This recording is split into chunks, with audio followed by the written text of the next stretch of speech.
Bashiru Hayford a former Kumasi Asante Kotoko coach or the nsɛm to dwa na nsɛm a ɔka no somehow true.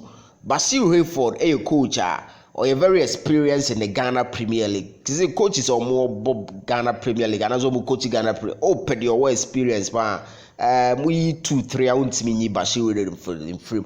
On some our cano, it is about Kumasi Asante Kotoko ne class of folk. Kotoko titiri. O chemu say, and I'm so Kotoko ni omo ankasa stadium ne Hearts ni omo ankasa stadium na nei de wa ball na sia no so mbegi league na be den ade so omo nya omo ankasa stadium o say Kotoko and Hearts folk don't have their own stadium, but the likes of Samates in Shuaterebechim all play at their own stadium facility. When you travel to these private owned facilities, you really go through a lot of intimidation, and the referees can't be independent. Oko venues be say a referees need to be independent.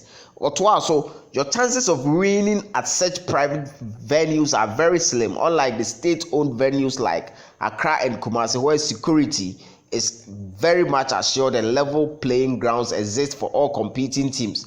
Hearts and Kotoko must get their own stadium, or otherwise winning the league will be very difficult. And then down was say Kumasi Asante Kotoko and Hearts and no more Ankasa Stadium are winning the league the bad day because private stadiums no okwa fair game shede ni but Accra and Kumasi there fair play fair level playing ground near ade nyina unya enti or advice say Kotoko ebenya the stadium me there sa enye sa fair play ni nyoma no cry about time say Kotoko enya the stadium because of deductions and they say bobo baba yara ni atete bebre you see that steez I don't know what you think though, but Kotoko has a ball Accra ni Kumasi so league so that